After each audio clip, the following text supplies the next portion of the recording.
good. Ready? Go ahead, John. We understand there was a late arrival after coming back from the game the other night. Wondering how everybody's doing and just kind of the state of the team going into this week. I think we got here right around 7. Might have been a little bit earlier, but weather and we flew into Little Rock and landed. We had a few options. None of them were very good. Flying from, they felt like we could have got to Tulsa at the time and then bust in and maybe got home around 5:30 or something, or waited out 2 to 4 hours. We tried to get some buses in Tulsa. They didn't have them. Come to find out, if we would have went there, we would have had to turn around and land back in Little Rock because the weather wouldn't allow us. But, my biggest thing at that point was the plane was real quiet, so I knew our kids were sleeping on the plane. So that's really what I was most concerned about. We pushed back, yoga and things of that yesterday afternoon. But the staff, I pushed back an hour, and we ended up getting the same amount of time, same amount of work on A&M. We just took a shorter family break last night, and got the same amount of work on A&M. But it was. I think I got home around 7:15 or something like that. If any series is frustrated Arkansas fans, it might be this series because of how many close calls there have been, including last year. Maybe, what's your overall take on what it's been like facing them since they've been in the league?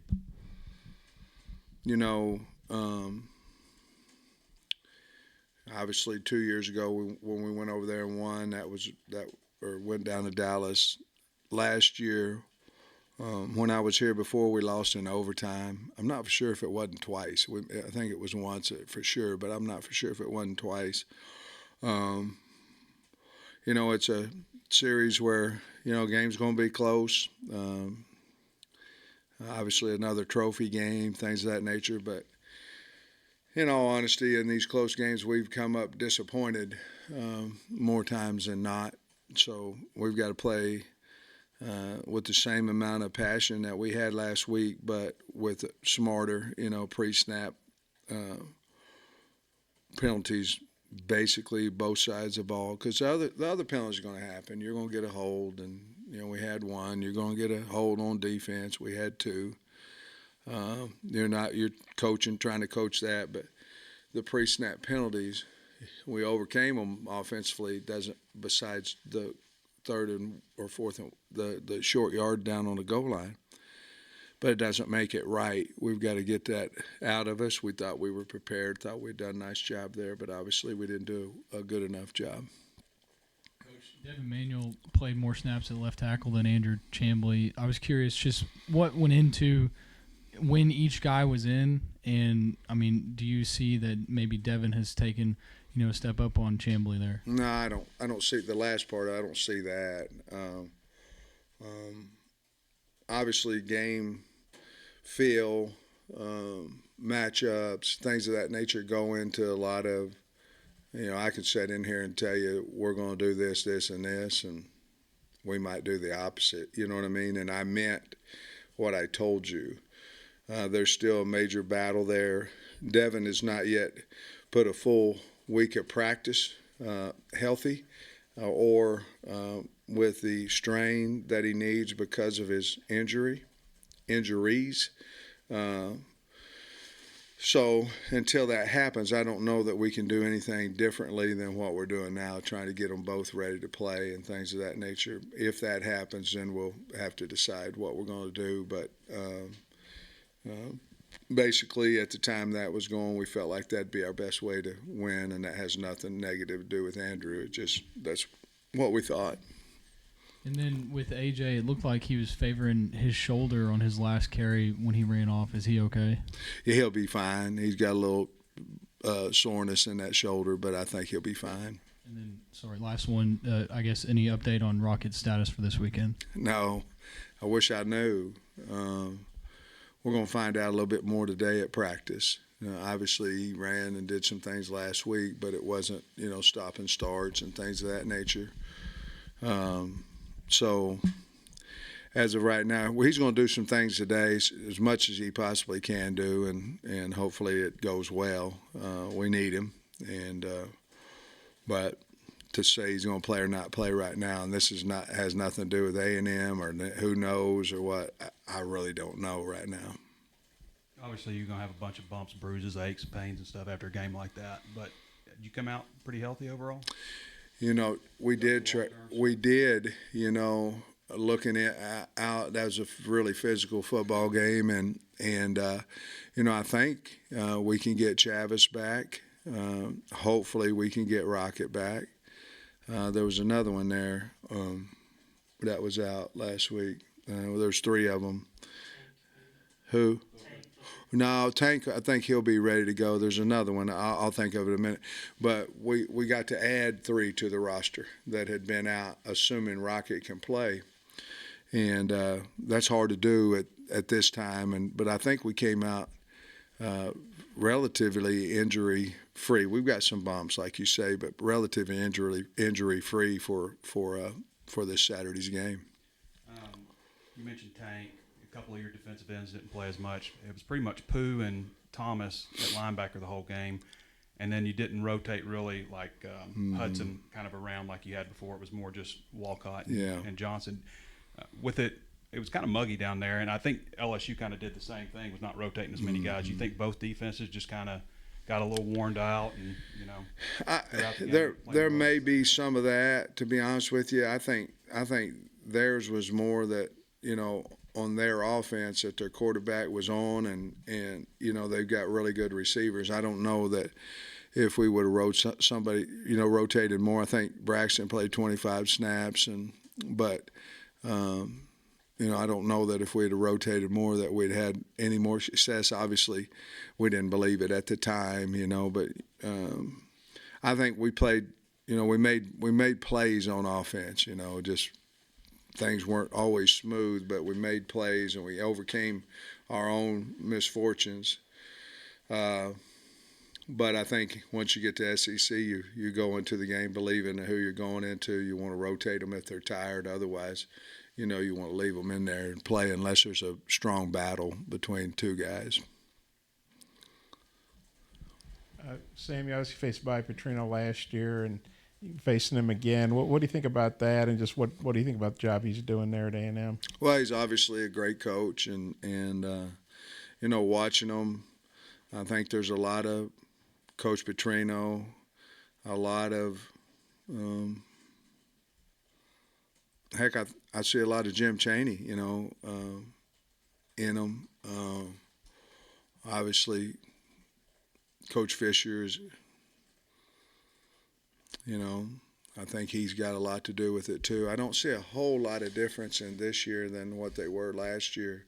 There are some differences, but they're still a very physical running team. They've adjusted some of their line from last year. But Coach Petrino is one of the best offensive minds in the game, and we respect him a lot. And they're doing a really nice job on offense. I think the quarterback threw 5 touchdowns again in the first game against Wigman against New Mexico. So they're throwing it well and running it well. They have that same staple of physicality that they've been using in the past. So anyway, when he got hurt, I guess we don't know an update yet, but Max Johnson came in and seemed like he played okay, and I know you faced him last year. If Max Johnson is the guy, what are your thoughts about him? I think he's a really good player, and they've obviously done a nice job with being able to keep him, when, he wasn't named the starter. I think in his mind it looks to me like he believes he's a starter, and the kids, more importantly, around him believe in him. Obviously got a lot of speed. He's fast. Great movement thrower. Definitely they run a lot of nakeds, trying to move the pocket with him. And he was very, very accurate and really gave the team a spark, I thought, last week watching the game. You ended up burning all 3 timeouts in the second half. Is that something that you can address in practice this week? Yeah, I mean, we have to. we've got to get lined up faster. We've got to get set faster. We got to get the call in faster. Yeah, I mean we have to because I didn't have any left. We didn't have a chance. It was either let them score or try to knock it out of them there at the end. So to answer your question, yes, we're not going to have music the first part of practice. We're just going to have it during 2 minute today so we can really coach the urgency of. And we haven't had that problem in the past, so it had to have something to do with noise. We will get that back Tuesday and Wednesday, but today we're just going to try to emphasize the speed of getting our plays in and getting them called and getting them ran. Sam, Rashad Dubinion had over 100 yards of offense Saturday. Are you seeing him make some strides, and just kind of what are your thoughts on him? Do you think he's got like 10-plus carries the last 3 weeks? Yeah, I think the Saturday is whenever I felt like he's in, what we thought he was going to be. I mean, he carried guys, made yards on contact, made guys miss in the open field. Hopefully that's just the beginning of a whole lot of great games for him. I know he obviously had one last year in the Liberty Bowl, but yeah, that's what we see every day at practice, and hopefully we get him in that form each and every week. But I thought he played a heck of a game. Following on his timeout question, it looked like one time Limmer was trying to get him going quickly, and then KJ looked over and called timeout. How much leeway does KJ have to call timeout, or is that a coach's thing or a player thing? Well, we tell him if there's no way that he can get the play ran, that he has an opportunity to call timeout. Now, there'll be certain times in the game when we'll tell him he can't. In other words, if we're down to 1 yard, we'll just take the delay or whatever it may be. But if he knows he can't get the play called in time, he has the opportunity to call that timeout. Because I'll be honest with you, I don't know whether he can or not. You know what I mean? I don't know whether he's going to clap or not. And he's the only one that knows the clock and if he can get it off. Trey mentioned how Pooh and Jaheim Thomas played most of the snaps at linebacker. I think they did that the previous week as well. Are you comfortable with them playing that number of snaps, or would you like maybe a third linebacker to emerge to Well, I think you'd rotate? always like more guys that you believe are ready to win those type of games with. Obviously, there's a lot that goes into a game, way more than is everybody 100% in shape in that play. There has what's my assignment, what happens if a back runs out of the backfield, all those things. And so sometimes you don't put guys on the field if you're not comfortable with them doing their assignment, even though they're probably fresher. So we've got to continue to. And then you ask, how do you get comfortable with a guy? Well, practice would have to be the way where they're doing the things in practice that you need them to do in a game. And I think the more comfortable you come with that's what's going to happen. Then you can take some guys off the field. Obviously, the guys that are starting, you feel real comfortable that they are going to do the right thing. So obviously that doesn't happen all the time, but that's what you're thinking. Most of the guys that are playing are not only your best players, they're the ones that you might, not smartest isn't the word, but they can do their assignment at the most consistency. And Braxton, you mentioned he played about 25 snaps or so, and he also started the previous week. Just how much is he pushing for that second starting spot opposite of Nudie? Well, I don't know who he's opposite, but he's definitely pushing to be a starter. Hey, Coach, talking about penalties, obviously it's impossible to fully simulate a game situation in practice, but in your experience, what's the best way mid-season, midweek to address the penalty situation and make tangible progress there? Well, obviously what we did last week to address it didn't work. Now, all I know is that you have to have a ball in every thing you do on the D-line, you have to move all the time on the O-line, and you have to move with noise. So today we're going to do it without it, just to emphasize speed, getting set, all those type things. And basically it's a new day. We're having some install, and we've got to talk to them. But I think throughout the week you just overemphasize movement and move calls and those things, and with try to simulate, like you said, as much as you possibly can. But obviously what we did last week didn't work, so we're going to try something a little bit different.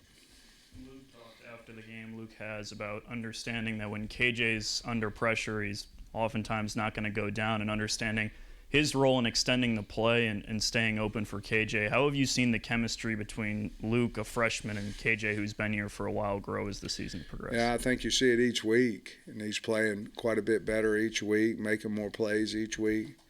The touchdown he caught down their sideline, he just went deep. It was a scramble, and that was his assignment. He went deep, and they lost him on it, and obviously KJ found him. But I think we're doing a really good job with our wideouts. There was a time KJ had already decided to throw the ball away, but Andrew Armstrong did a nice job in the end zone getting open. But KJ had already, he wasn't open by the time KJ had decided to throw it away, which was a good call on his part. But I think we're doing a really good job with the scramble drill. Luke himself catches the ball incredible, and he can run, so we continue to work on his blocking, but he's a big-time weapon, running routes. We're adding stuff for him each week. I know you talked about the receiver trio after the game, but I'm just curious, how long has Isaac kind of been working in the slot? Is that something you saw he could do when you were recruiting him? Well, he's been in there. Last week is when he started. That's one thing when you move and you're moving to get another guy possibly on the field and things of that nature. The first question is, will he be as good at another position? You don't want to go, you got a guy playing well, move him, and now he's playing okay, but you got another guy on the field. I thought he handled it well Saturday. And, of course, when we're in 12 personnel, he's back to where he is all the time anyway. So he's not just a slot, per se. But getting Tyrone, he made some big plays for us and things. So I think it worked out probably, and I think for the future, I think it'll even be better for us. I was just wondering, can you evaluate the defensive line after these past two games? Because it feels like when the defense is really – obviously, when the defense is clicking, they're getting in the backfield, both running and passing. And when, other teams are making big plays, that pressure is not much there. What have you seen from that unit so far? Well, they play hard.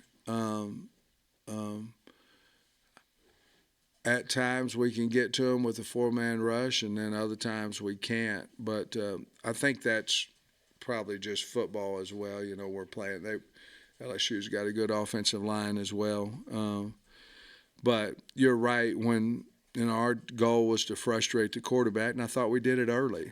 And then after that, we didn't so much. But I think our D-line is playing well. I think we've got to figure out our third down package a little bit more. We've got a third down package.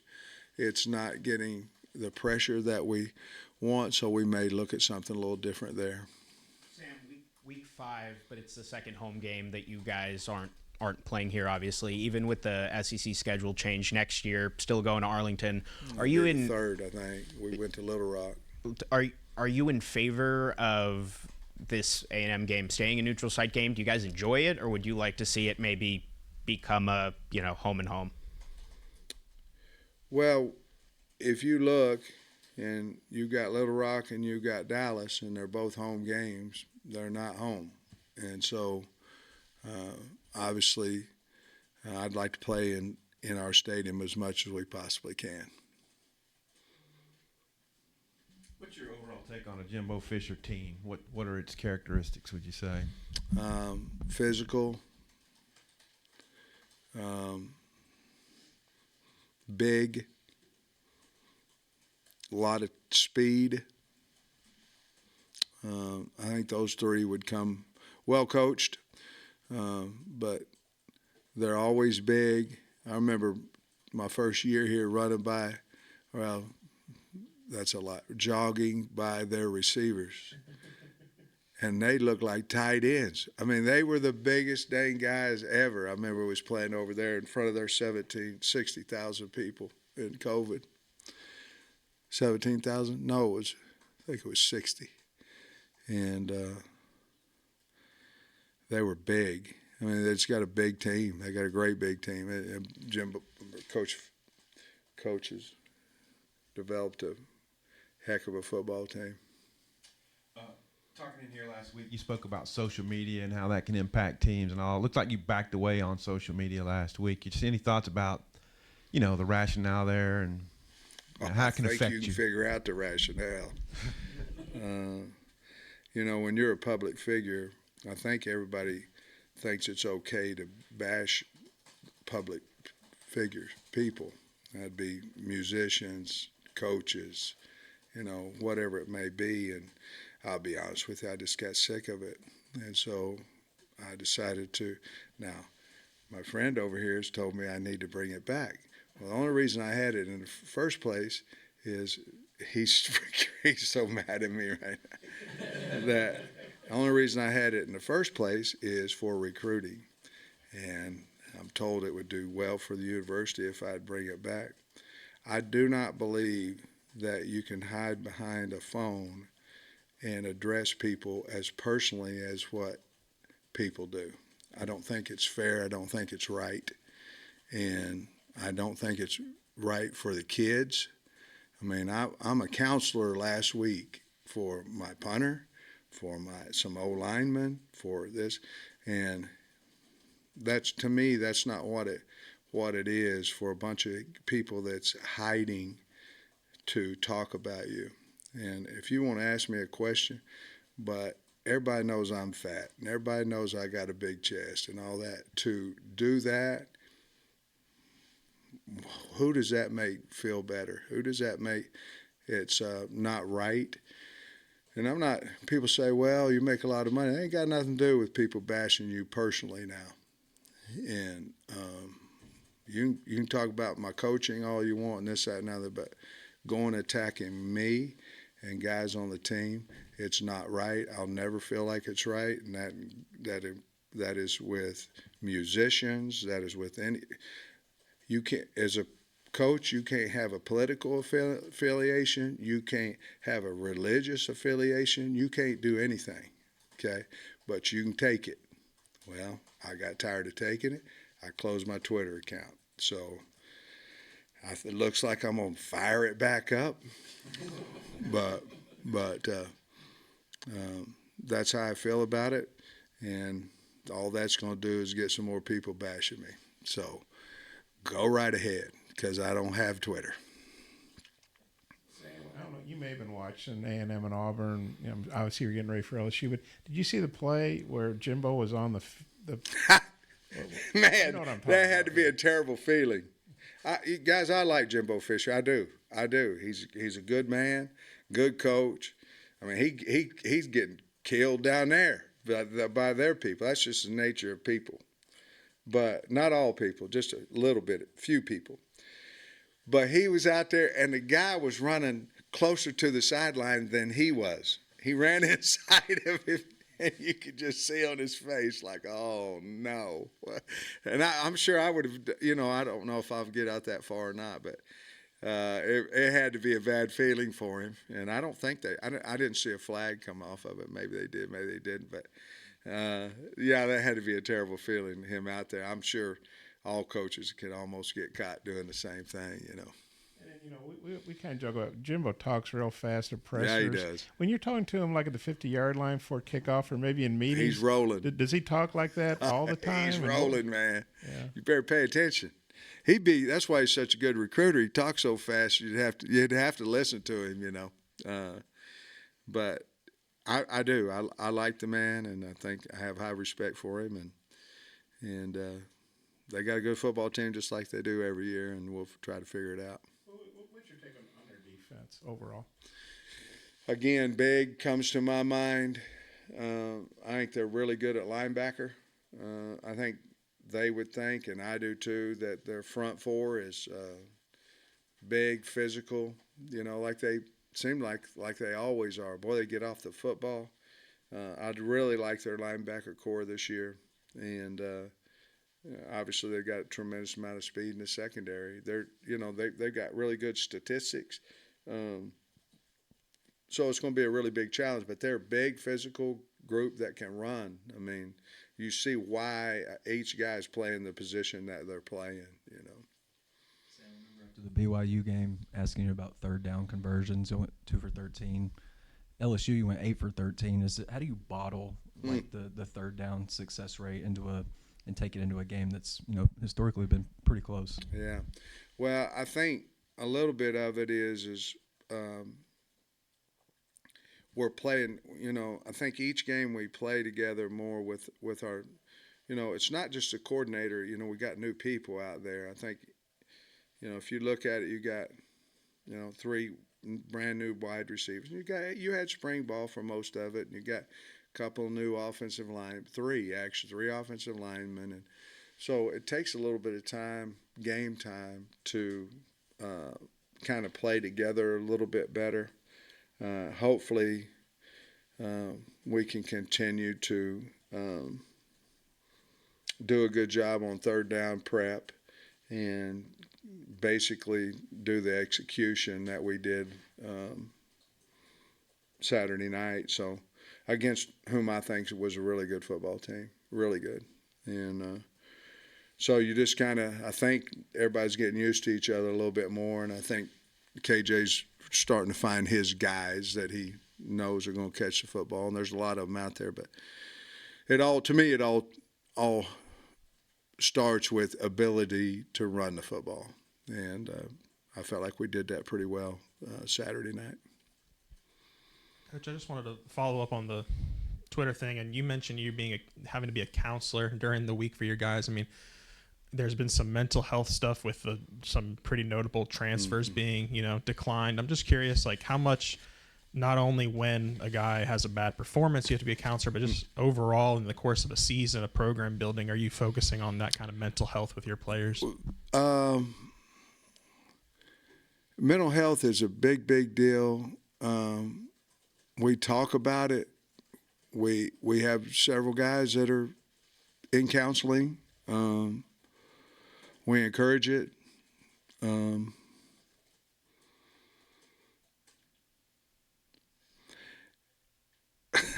Fletcher was at practice on Monday. He's lower and low. And I walked by him. I become that counselor at times. And I walked by him. I said, "Hey, Max, what's wrong with you?" Social media. I said, I ain't going to tell you everything I said, but I said, "What are they saying, man? Went to Australia to get a 10-yard punter and, all this kind of stuff. Why'd you go all that way to get a guy that can't kick, all that?" And I said, "Max, they didn't say I'm fat on there, did they?" He said, "Yes, sir." I said, "What about my chest? Did they say anything about that?" He started smiling then. He said, "Yes, sir." And I said, "Was I supposed to get fired on Sunday?" He said, "Yes, sir." I said, "Well, I'm still here. They got 2 out of 3 right, And so, and then I think a big part of him is, he punted once for 53 yards, and then he did the fake, and I was really happy for him. But to answer your question, there's we talk about a lot of things, and one of them happens to be mental health, that we need to help these kids. There's a lot more going on in their life right now than possibly when I was a kid, and I think a lot of it has to do with this, There's a lot of good about this, but there's also, if you go the wrong direction with it, it can spoil your day or whatever. So, yes, to answer your question. Thanks, Coach. All right, guys.